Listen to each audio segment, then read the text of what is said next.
My name is Adam. I'm 18 years old, and I'm not someone who likes a lot of drama. I live in a small town where everything seems to repeat itself day after day. Everything's always the same. No big surprises. My sister Emma is 10 years old, and since her parents work late, I have to pick her up from school. No big deal, really. Just a walk of about 15 minutes that we always do together. The route is always the same. We pass the same street in front of the same houses. One of them, however, always caught my eye. Not because it's particularly old or strange, but because in its garden, there's something I don't like, even though I haven't told anyone. A scarecrow with a pumpkin hat. The body is simple, with tattered clothes and outstretched arms like any other scarecrow. But what makes me uncomfortable is that the pumpkin always seemed to be looking in different directions. Every time I pass by, the head is turned a different way.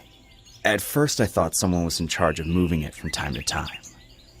But after so many times, I started to sense something else. Something about that thing disturbed me, although I didn't exactly know what.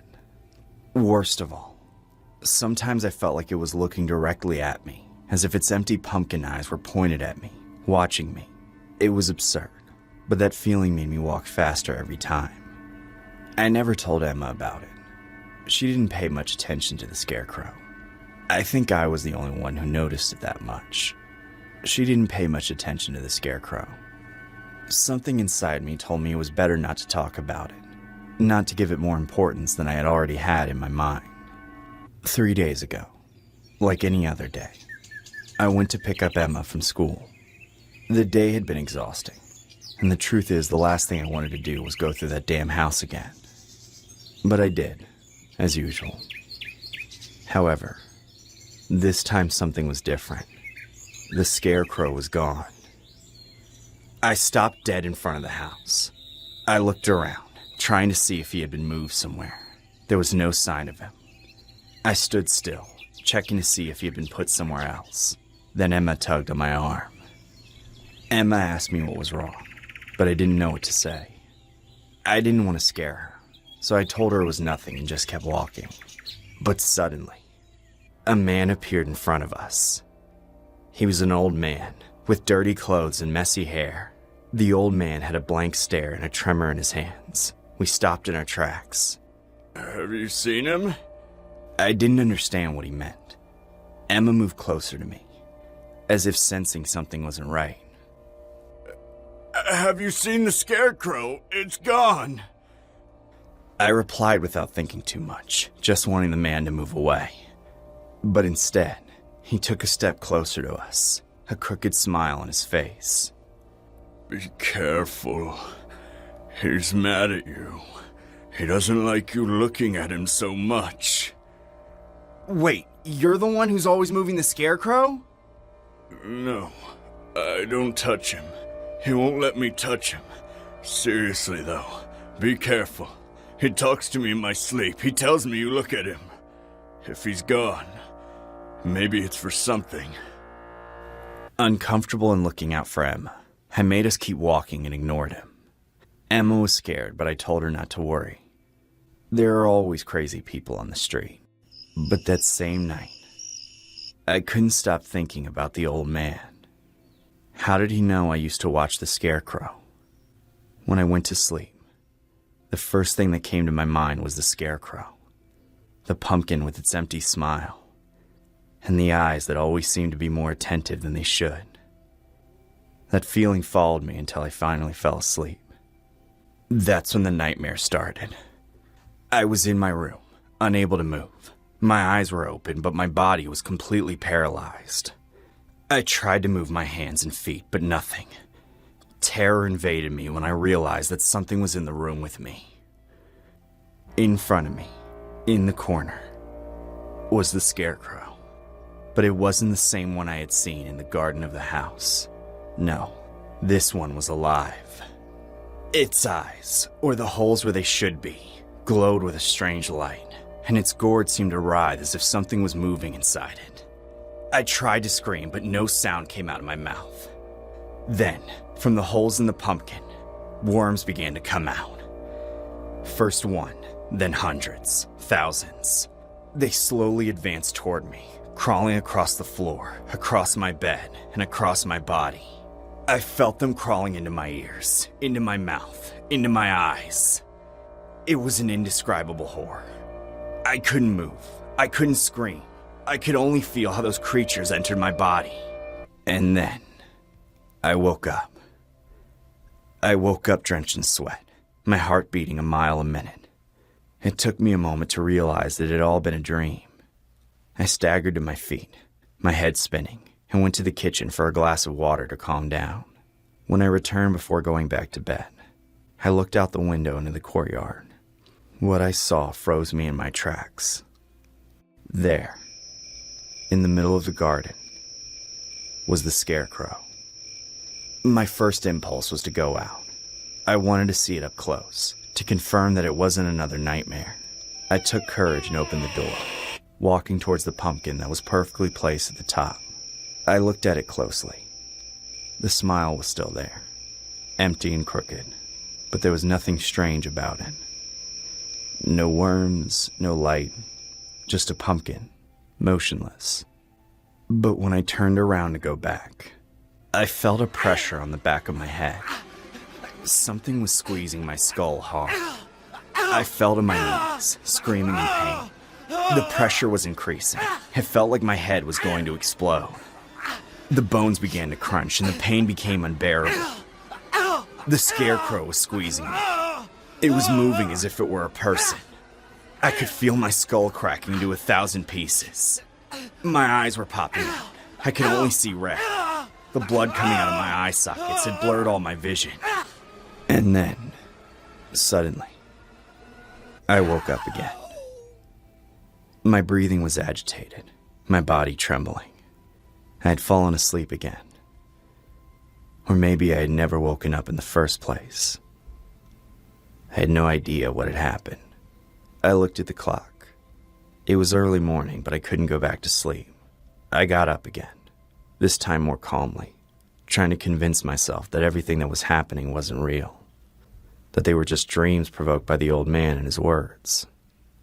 I went to the courtyard again, looking for some sign of what I had seen before. But there was nothing. The scarecrow was gone. I returned to my room, calmer, though still with an uneasy feeling. But as I entered, I fell to the floor in surprise. I pinched myself to see if it was a dream. But no, I was awake. On my bed rested a pumpkin, identical to the one on the scarecrow.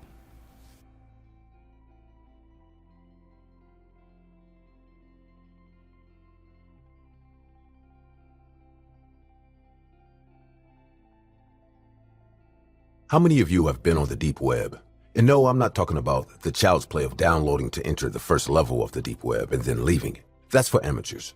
I mean, how many of you have been on the real deep web? The part of the deep web where scary things really happen. Where the government hides all the secrets and where red rooms are rampant. Unless you're hackers, I don't think you've been there. So I have to tell you a story. A story where you'll learn that no matter how prepared you are for the deep web, there will always be someone or something that will surprise you. I still remember everything as if it was yesterday. The date was February 14th, 2022. I remember because it was Valentine's Day, shortly before my girlfriend and I had separated. She simply contacted me by phone and crying said that everything between us was over. I didn't understand why, but when I tried to call her, she didn't answer. I went to her house worried, but some neighbors told me that she had moved a few days before and that she was with someone else. I didn't understand what happened to her, but I was heartbroken, so you can imagine how I could feel on Valentine's Day. I was going to spend that day at home exploring the deep web, going further than I had ever gone before. I was convinced that no one would catch me. I had always been a very good hacker, and after being with my ex-girlfriend who worked in computer security, I had become much better. I felt invulnerable. I felt that no one could catch me, no matter what files I investigated and whose files they were. The more I researched, the deeper I got into the deep web. I felt I was close to reaching my limits, close to discovering something and maybe get into trouble. That would be a fun activity for Valentine's Day. As I continued to move forward, a pop-up surprised me. A pop-up on the deep web? I must admit I was very surprised. There are no advertisements on the deep web. This had to be something directed at me.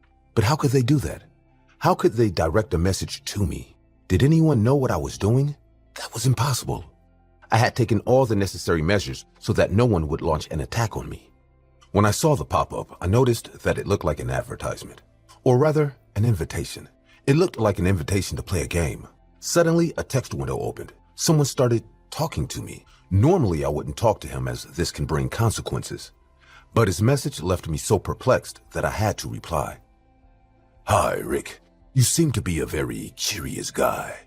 Would you like to play a game with us? No, thanks. I think I'm good. Maybe another day I'll do it. I decided to answer him sarcastically, but not be so confrontational either. He may have been uncomfortable with that message, but I decided not to indulge him. I wouldn't ask him how he knew my name or anything about this game since that's what he expected me to do. I assumed that the attacker was related to the government entity I was investigating. Although I never assumed that these people would send me these kind of messages. Part of me thought it made sense. After all, I was on the deep web. Rick, unfortunately, I have to insist that you play. Otherwise, your ex-girlfriend will never be released. Reading this, I was shocked. How could he possibly have said that? And how did he know about my girlfriend? How could he say that she was kidnapped?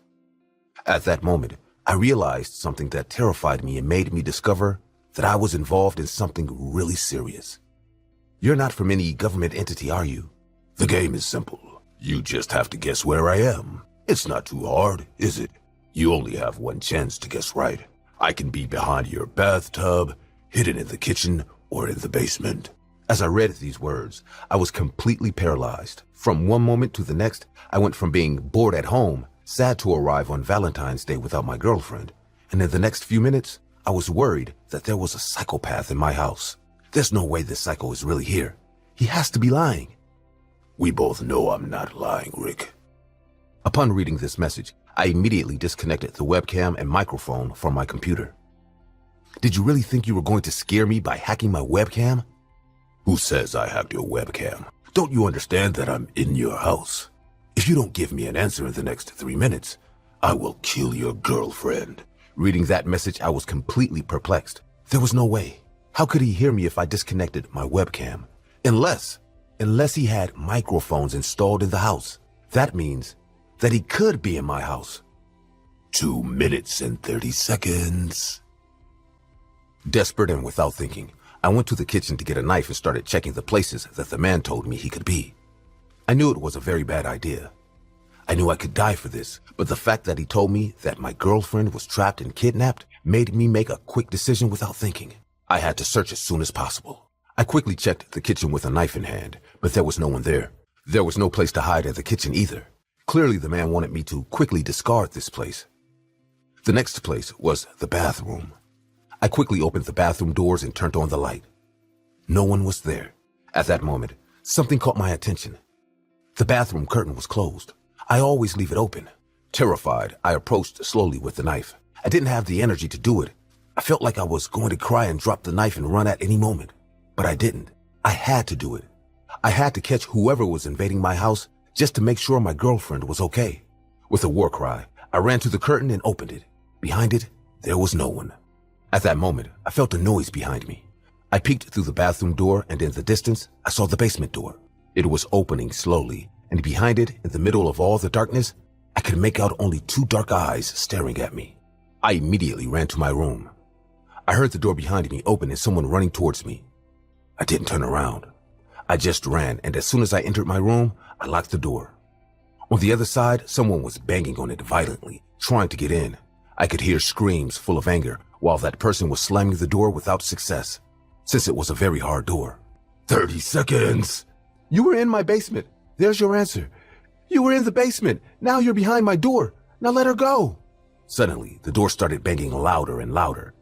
I thought they wouldn't be able to break it, but at that moment, I realized that it would surely be destroyed in a matter of seconds. And so from 1 second to the next, the door burst open with a kick and a huge man rushed in.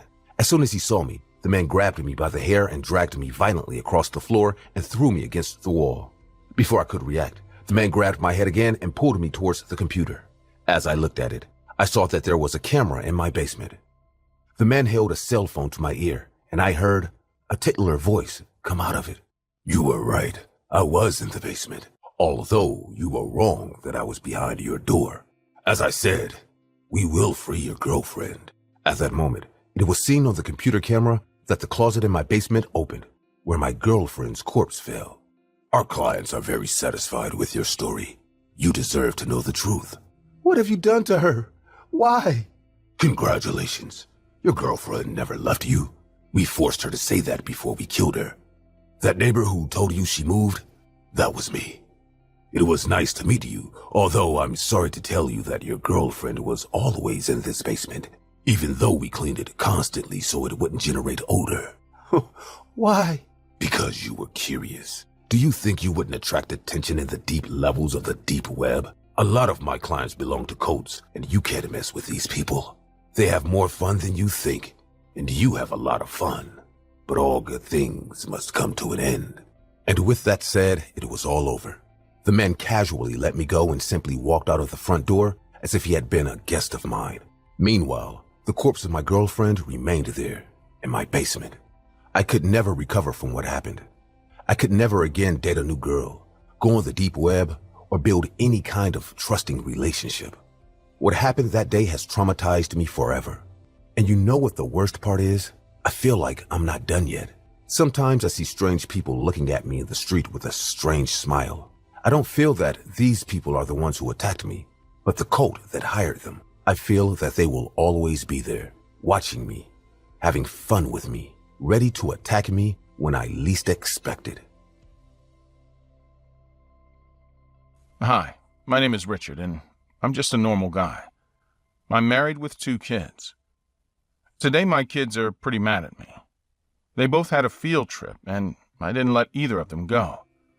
All their friends were going, and I still decided not to let them go. They may not have understood why, but my wife did. And now you'll understand why I didn't let them go. Several years ago, when I was still in high school, we had a field trip that turned out to be the scariest experience of my life. It was a sunny fall day, the kind of day when you don't expect anything to go wrong. We were taken into an ancient forest, seemingly harmless, with narrow paths and tall trees that blocked most of the sunlight. The cool air and the crunching of the dry leaves under our feet created an environment that should have been peaceful. But, as is often the case, appearances can be deceiving. At the beginning, the trip was completely normal. We knew the tour guide, Mr. Ford, so my parents trusted him to take us on the trip.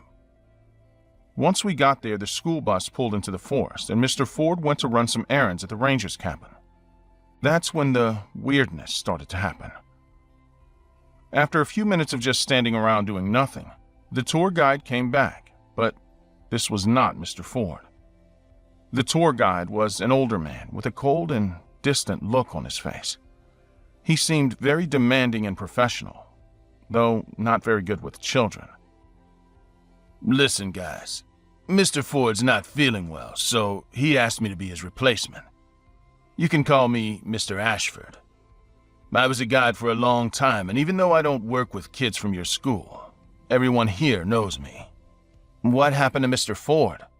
Health issues. Nothing any of you would be interested in. Now I need you kids to listen to one more thing. We will continue with the trip, as long as you listen to everything I tell you to do. Understood? With that said, the trip continued. Mr. Ashford took us deeper into the forest than we had originally planned. As we moved on, I noticed that the atmosphere was getting thicker, and the feeling of being watched came over me.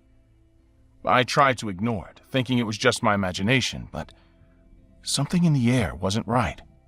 As we moved deeper into the forest, I noticed that some of my classmates seemed uneasy, as if they felt the same way I did.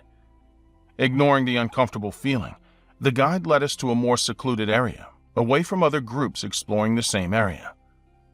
It was then that I saw him for the first time. Among the trees, a lone man dressed in rags with disheveled hair was just staring at us. His gaze was intense, almost predatory. When the guide saw him, he simply greeted him as if he were an old friend and walked on, ignoring the puzzled looks of the students. We continued our march, but the discomfort persisted. We felt his eyes on us. He didn't look like a simple lost hiker or a friend of Mr. Ashford's, but since he knew him, we all trusted him blindly. As we moved on, the guide led us to a clearing in the forest where we decided to take a break. We sat on fallen logs while he told us about the history of the place. As he spoke, my eyes couldn't help but search for the strange man, but he was no longer in sight. We decided to resume our walk after a brief pause. It was then that things took a darker turn. As we walked, the guide became increasingly incoherent in his explanations, as if he was losing his mind. He would laugh to himself and make jokes that were totally out of place and made no sense. It was as if he was someone else. Suddenly, the guide stopped and gave us a very strange order. "Well, guys, from now on, you'll have to look for the focal point." "What's that?" "Ha! You guys look for something out of the ordinary in the forest without going too far. Sooner or later, everyone will find it." No one understood what he meant, but we obeyed. That's when strange things started to happen. My classmates began to disappear one by one. Muffled screams echoed through the forest, but when we tried to locate the source, we found nothing but shadows in the trees. When there were only a few of us left, I finally saw the man in rags again. He materialized out of the underbrush with a sadistic smile that chilled my blood. The man had an axe in his hands and was slowly approaching us. We started to back away in fear, but suddenly we were confronted by the guide, who now seemed completely unhinged.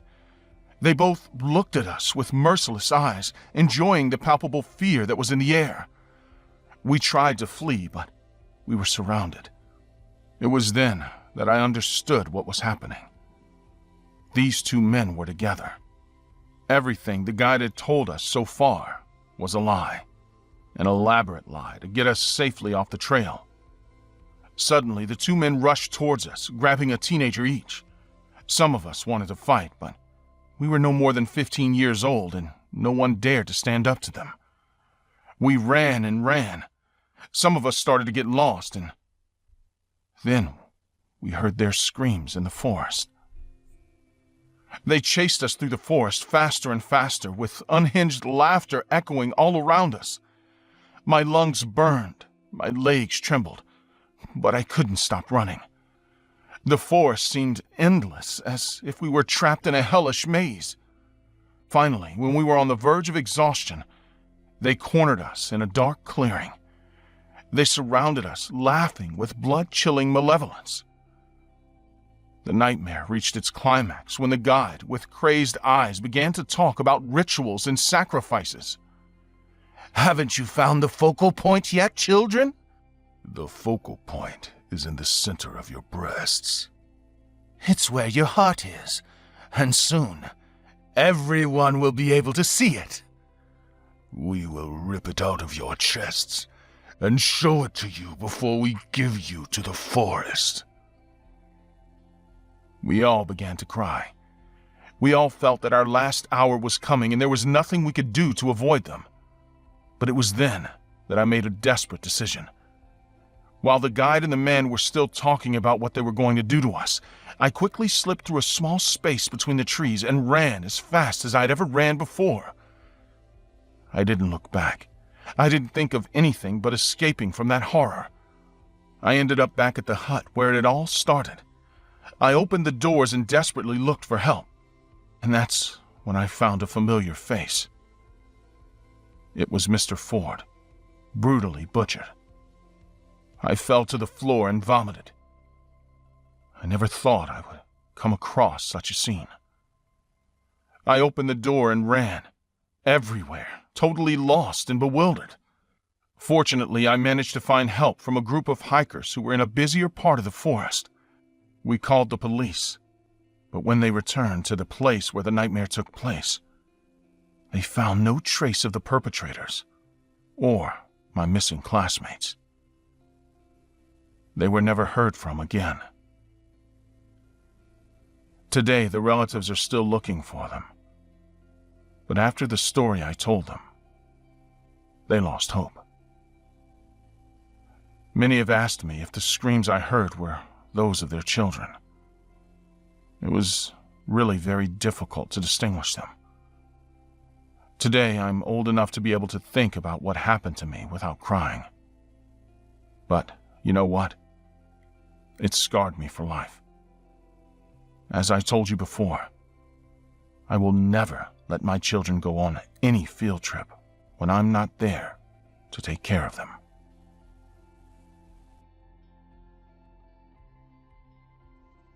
Hey, my name is Carson, and I'll tell you a story of how a stalker almost ruined my life.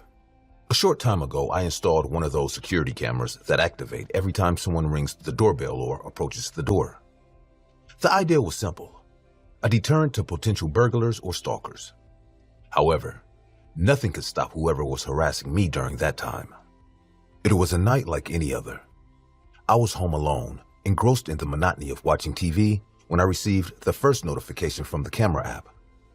At first, I thought it was just a glitch, maybe some shadow or movement caused by the wind. But the second notification made me look up from the screen.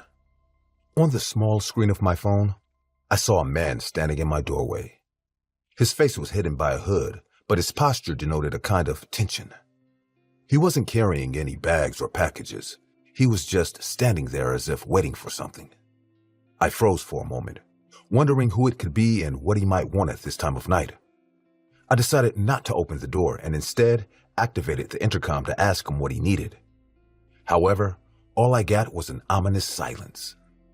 The figure stood motionless for a few minutes, and then, as if it had received some invisible signal, it turned and walked away. It was strange, but I thought maybe it was just a lost neighbor or someone who had taken a wrong turn. I closed the app and went back to my business, trying to forget about the strange visit. But the peace didn't last long. After a few hours, the bell rang again. This time, I was more prepared. I looked at the screen, and again, the same man was there. With his hood still covering his face, he seemed to be looking directly into the camera. I couldn't help but feel a shiver run down my spine. I opted to ignore the situation and not interact with him. But what happened next made me reconsider my decision.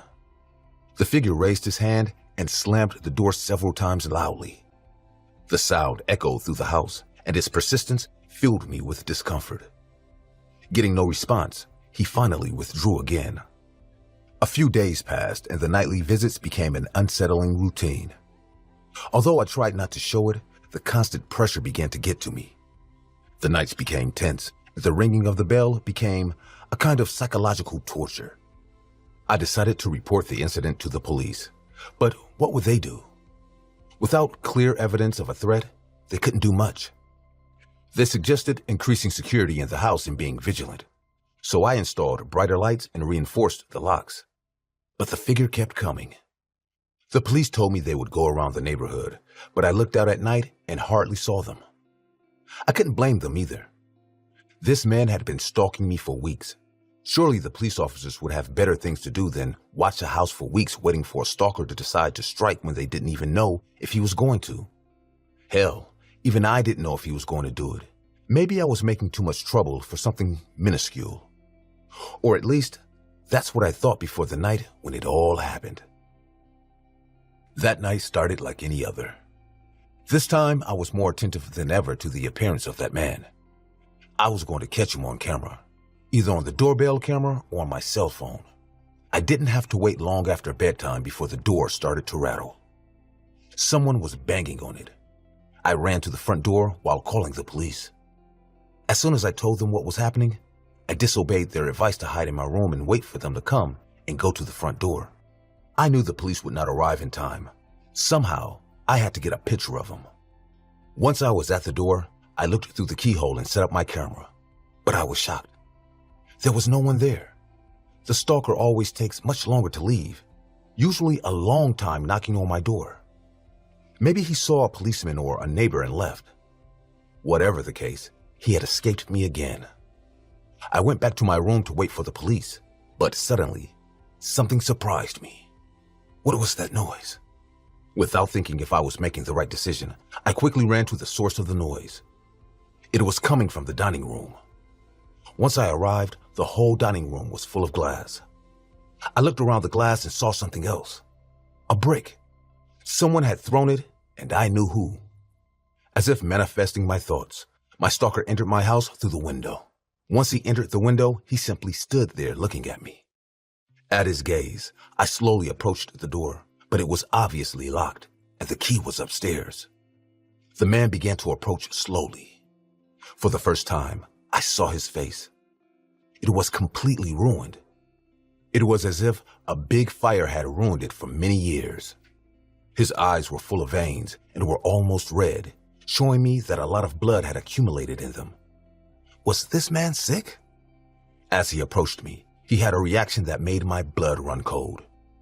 He began to laugh. He began to laugh like a maniac in a way I had never seen anyone laugh before. While he was laughing, the psychopath was scratching violently all over his body, as if trying to get rid of insects he didn't have. Suddenly, as if it was nothing, he stopped laughing. His look changed again. Now he was completely serious, and from serious, he became furious. As if it was nothing, the stalker screamed at me violently and started running in my direction. I tried to run towards the kitchen to grab a knife, but I couldn't advance even 3 steps as the psychopath was already ahead of me. With excessive brutality, he lunged at me and threw me against the wall. I fell to the floor dizzy, but without giving a break, the man began to kick me brutally on the floor. If you had only seen his face. He was a normal man, but he looked possessed. I had never seen anyone attack another person with such anger and savagery.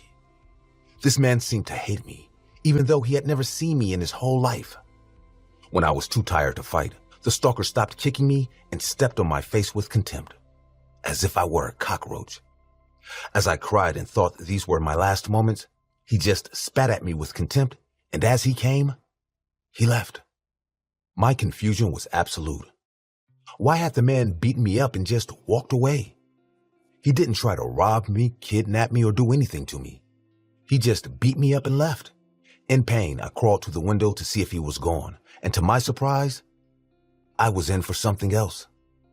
The man came out of the window as if waiting for me. He dragged me through the glass and carried me outside, where he kept kicking me on the ground. You shouldn't have moved. Suddenly, we both heard the police sirens in the distance. Bored, the man stopped kicking me and left. When the police saw me lying on the ground in pain, they didn't even try to follow him. Maybe they didn't even know he was nearby. They immediately ran to me and called the ambulance, checking to see if I was alive or if they could do anything to save me. Soon after, I ended up in the hospital.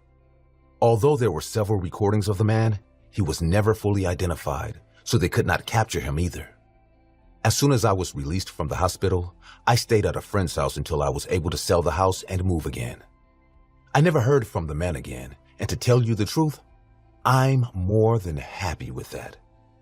The only thing that makes me feel bad at night is the thought that when he was done with me, he probably went looking for another victim. And maybe that victim wasn't as lucky to survive as I did.